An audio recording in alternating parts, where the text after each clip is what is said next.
Today, we're visiting with Judy Hauser, a longtime member of Hope United Methodist Church, and she's going to tell us some of her memories of the early years of Hope Church. Judy, can you tell us when you first heard about the community that we know as Hope United Methodist Church? Yes, we were going to Burns Methodist Church over in Aurora, and we told Dr. Kellums, who was the associate pastor, that we were going to be moving down south. And he said, "Oh, Hope needs you." And that was it. Good. And then you contacted somebody at the church? I guess we had to find out when they met. That was for sure. So I don't know how, I don't remember how that came about, but we did go then. Okay. So in 1976, they were meeting in the schoolhouse. Yes, At the middle school? we didn't know about it then. Yeah. We went to Burns. They had a pipe organ, and that was a real draw for Hal. That sounds pretty nice. And they had a good pastor at that time. Yeah. Yeah, Delbert Polson, Hmm. really a good preacher. Yeah. Yeah, so we went there for that time. Yeah. Mm-hmm. Well, after you heard about Hope, you first attended at the middle school? Yes. Yeah. Tell us about that. What was the worship service like at the school? Well,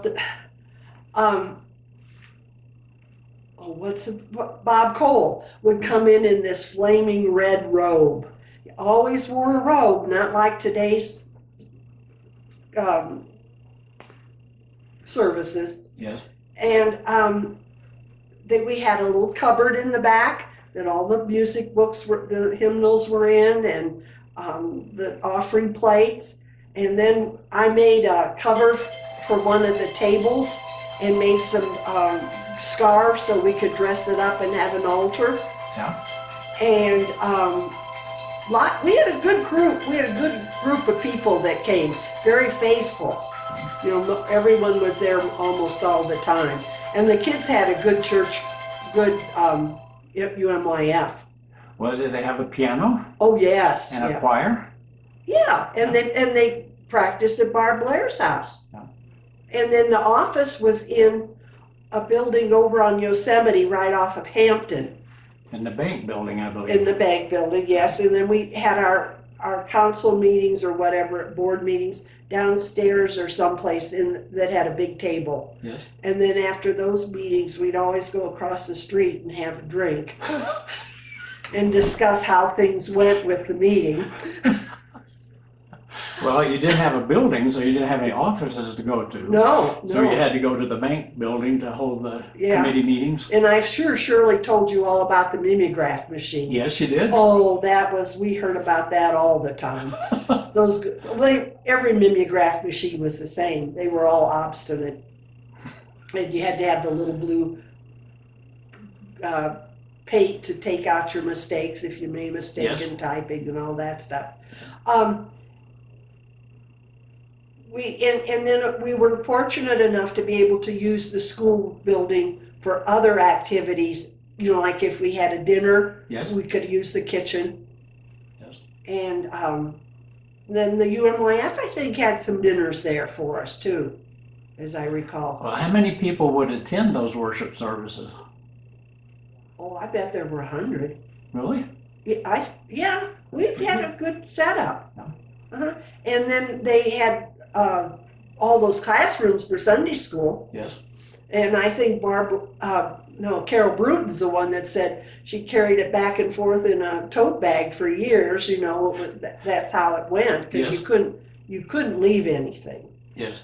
So, except for in that cupboard, that was sacred. And it's still around, the cupboard. Yes, I believe it is. Uh-huh. Yeah, I've seen it lately. Well, you mentioned Bob Cole, or Robert Cole, always wore a robe. Tell us what else you remember about him. He had good children's sermons. And I'm sure you've heard about Old Blue, the dog. Yes. And when he came back for the 25th reunion, remember, he had to tell about Old Blue instead of what he had planned. That's right. Yeah, and that his family wasn't involved in the church. That was unfortunate. And I don't think he liked to make pastoral calls. And back in those days, one of the good things was that the pastor would call on visitors. Yes. And that was not happening. And that was a lot of the meetings over at the restaurant across the street from the office that we would commiserate about, that he wasn't doing his pastoral calls. Yeah. Then Victor Schultz came along. Yes. The highlight of the whole growing process, probably, because he was a good visitor. Yes. And he did all that. Well, he retired and then came back to help at Hope as sort of the visitation preacher, I believe. Yes. Yeah, he was retired when he was doing that then. And he came to visit me in 1979 when I had been a visitor at the church. So he was still active a few years later. Okay. And doing the visitation, because he came to see me after I'd come to church just to check it out. Yeah. Because when we came back then after Wisconsin, no one ever came to see us. Yeah. And I was holding out till someone came, and then we finally just gave up and joined. Well, tell me what you remember about Victor Schultz. Not all that much, because I think we left pretty shortly after he came. But he and his wife were there all the time, and just a nice couple. Yep. And you moved away for a few years? Yes. 78. We were only there a couple of years. And then when did you come back? Gosh, you're not supposed to ask that. Well, we didn't come back right. Now, I should probably not say this. When we came back, we didn't come back to Hope because they were in turmoil. And our, quote, good friend said, stay away for a while. I see. Because it was just, things were going on that they were not happy with, and we were over at Burns again. Mm-hmm. And so we didn't come back until the day after Sam Day was announced as the new pastor. So you weren't there, you were gone part of the time that Al Brown was the pastor. Correct. And they were building the building at the corner of Dayton and Bellevue. I believe that was in 79, and then till about 84 or so. Yeah, see, that all went up. We were here for the groundbreaking of Fellowship Hall. Okay. And that was a big deal, you know. And then when we left, the foundation was in that big problem that it hadn't been cured or stomped down correctly, and they were having to redo all that. Yes. So, but then we came back when Sam was appointed. Well, Sam Day had quite a career at Hope Church. Tell us what you remember about him. Oh, everyone remembers his 3-part sermons. And he was a good preacher. He kept you interested and was good with all the groups of people, I think. He was a very, what would you say, got everyone together, as opposed to making fractions like there had been. Yep. And he was a good administrator in addition to being a good preacher, I believe. Yes, and that's where the administration came in. He brought all the folks together again. Yep. Well, you served different positions at the church, and your husband, Hal, tell us some of the positions you've held at Hope Church. Mostly, well, the first thing we did was stewardship, and we were in charge of the campaign for the building fund for the first phase, is what they called it. Yes. Yeah, so we did that, and everyone got called on. That was a big thing. And the one thing I remember is there was one couple that was attending, and they wanted the new church to be in the round. Oh, I mean, they were just adamant. And when that didn't pass, they didn't ever come back. I hadn't heard that. Yeah, it was a young couple, so I couldn't tell you their names, but they thought it should be in the round. And that just didn't. Well, of course, we were building an all-purpose room at that time. Right. But the plans were out there, though, for all the different buildings right away, because they didn't piecemeal it. It was all playing, except that we never got our circle driveway going through that portico on the east side. And that's probably a good thing. It worked out fine this way. Well, were people enthusiastic about raising money for the new church? Yes, yes. And even people that weren't members but neighbors that had been there maybe once or twice, we even called on them. One was the mayor of Greenwood Village. Shirley probably told you about him. But I mean, they pledged money because they were interested in that corner. You know, they didn't want it bare anymore. Right. It was a good corner. It was a good lot. The district did a good job picking that. It's a very visible location. Yes, yes. So anyway, we were the stewardship things. And then when we came back, we were on stewardship again, I think. And when that, we did that hope for the Pope, you know, we were busy, involved in that. And then delivering mugs of hugs after people visited the first time. Yes. We were in on that. But and then I was in on UMW, yeah, did that for a few years. That was difficult. That was a hard sell because too many were working at that time. I think they might have a better group going now. Yeah. That because all those people that were working then are now retired and they're interested in it. Well, in 1984, they were going to build the new, what's now the sanctuary. Did you help with raising money for that? No, we weren't around then. Okay. No. That was all while we were in Wisconsin. Yeah. And after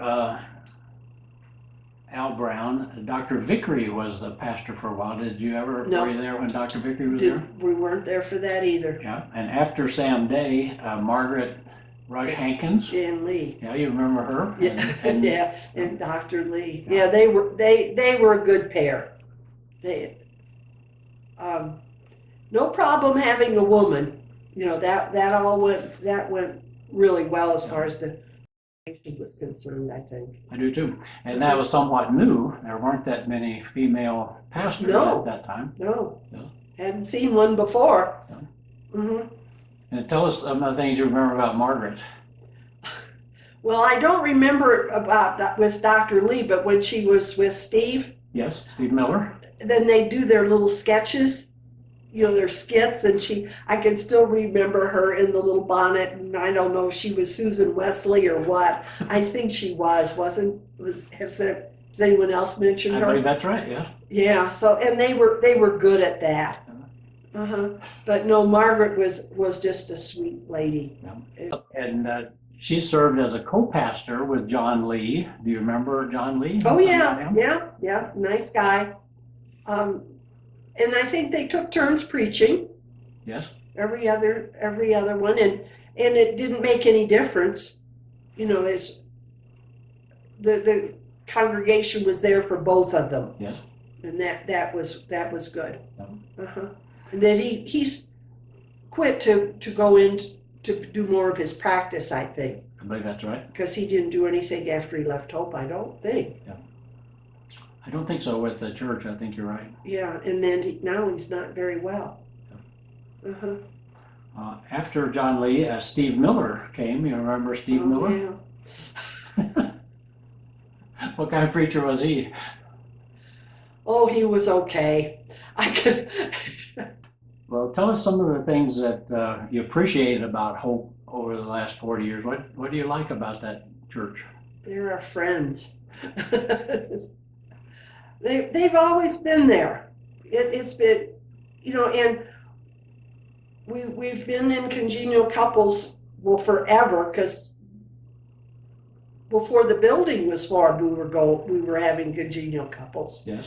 And the thought was that if you got them to come to that, they would be at church. And it seemed to work because that core group, you know, was still there. so that was always good. And I mean, one night we had pizza at the Hull's house, and like we had 27 people, and there were like 100 in the church. You know that, and that was including kids. Yes. So that was a good. It was a good thing. Yep. And many of those people have been your friends for years and years. Oh yeah, yeah.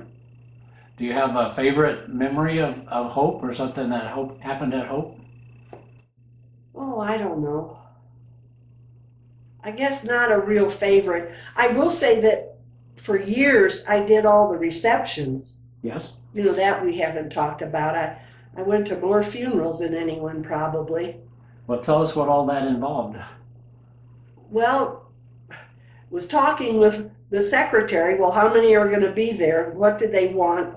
And I can remember with Carol Bruton, they wanted everything pink because that was their favorite color. I see. And finding pink napkins wasn't so easy sometimes. So you arranged the food and the refreshments? Yeah. And then did a few weddings. One of the doll girls, we did her reception. And then, the people that served, that were ushers the other day, I did her wedding, an older couple that got married. And I remember that they were dancers. And she wore this lovely gown, and they put music on and they waltzed around in the you know, showing us what they did, and that's probably how they met. Yes. So that was cool, and did a lot on my own. Sometimes Hal would come, and then sometimes I'd have to get help, you know, because there were bigger things. And that one December of 2000, yeah, when we did Dave Hull and Shirley and Peggy Hanson's funeral 1 week after the next. That was hard. That was a big thing. Oh. Yeah, because both were huge. Yes. But we lost two big good members at once. And I don't know if ever has anyone else mentioned about Peggy and who's the guy that they and Peggy, and then she'd call back Merlin Bender. Merlin Bender. Yes. Oh yes, those were always. And then that wouldn't go over so big now with some of the ministers we've had. But that was fun. Oh yes, and they got their points across, and everybody got some good chuckles because he'd always be in the choir, and then she'd stand up, Merlin. But only she could get by with that. You know, that would be. Well, sure. And Judy, over the last 40 years, you've seen this church change quite a bit. What would you like to see it do in the next 40 years? The thing I'm most pleased now is all the young people. You know, we don't have that at first service, but when you come to that second service and see all those kids up there, and I think what I really would like to see is more recruitment from the neighborhood. That, you know, that's what it was when we started, and those people have all moved away or they've died, and we don't have them being replaced with the neighbors. And I don't know, I don't think it'd be that expensive to concentrate on those people. But there's so many people in the area. Yes. And not very many are coming to Hope. No. Not many are going, probably. No. Well, in some respects, the PDO and preschool attracts some people, but sometimes they live many miles away from the church. Yes, yeah, and then like Vacation Church School, one Sunday, you know, when they were doing their program, the lady next to me is crossing herself, and I thought, oh, you're never going to be a member. But you know, they sent the kids to Bible school, which is wonderful. Yes. But we need to recruit those families. I think, and that's been a gripe of mine for a while. No, I agree. Well, there's been special people and special times at that church to you, and to your family that you remember? Well, yeah. We had the H's, Herberts, Hansons, Hulls, and Hausers. And then it happened to be 2000 year also. The Hulls and the Herberts and Hausers went to Alaska. Did you know that we No. did that? All together? Yeah, oh yeah, all together. And then Shirley's sister, and then Hal's, one of his worker mates, and his mother went. There were 9 of us. We had Wow. a wonderful time. It was a good way to go. Yeah. You know, good company. That sticks out. And otherwise, well, then did lunches for birthdays with some of the ladies for a long time. Yes. We did that. There again, the H's. Well, I believe you were active in the planning for the 25-year anniversary and celebration. Yeah. We had a dinner and Oh, I did the dinner. Yeah, I was in charge of finding a place for that. I thought so. Yeah, and we did it at the Marriott, which is gone now. That's right. But we had a good representation, though, of the pastors. Yes. They all came back, and I think the party was a big success. I agree. Uh-huh. And then some were able to worship with us the next day. The party was on a Saturday Yeah. night. And then we're there also for the 25th anniversary of the Hope Church. Yeah, and that's when Bob Cole did the children's sermon again. That's right. That's right. Yeah, so that was what that was for. And then Sam did the maid sermon. Yeah. Mm-hmm. Yeah. No, that was a good night. Yes, it was. That was fun. Yeah. Well, you were instrumental in helping with that celebration and other things. Have we missed anything that you served at Hope Church that you can think of? No. Never taught Sunday school there. Never did that. Did at other churches, but not there. I talked to Roger Bruton, and he said Carol used to come up and recruit people out of the audience. That if we're going to have Sunday school, we need some teachers. And he said she never recruited him. He never taught one. That you never taught a Sunday school class? No. I don't know why. Oh, and one thing about the schoolhouse, we had some wonderful talent shows. Has that been mentioned? Yes. Yeah, Yes. they were fun. The kids played the piano, and then they took magic lessons, and they did a show. You know, they put on a little show for part of put on an act, I should say. Yep. Yeah, but they were pretty good at that. And then the one time, I'm most ashamed of, I guess, I took them skiing one Good Friday, and I don't know if we even had sunscreen then, but they got blistered. Uh-oh. And they showed up Easter Sunday with these red faces and all these blisters, and oh, they were just such a mess. They still remember it, but they said I did the right thing with what I put on their faces afterwards, you know. So that was the good part of it. But oh gosh, that was not one of my finer mother moments. Well, it sounds like it turned out okay. Yeah, it turned out okay, but everyone knew where they had been, that's for sure. Yeah. You know, spring skiing, whatever. Yes. Yeah. Well, Judy, we've talked about several things, the church going from meeting at a school to having its own building, and you helping with the 25-year anniversary. Other things that you can remember that we haven't talked about? No, I'm not thinking right now. That's okay. We've talked about several things, and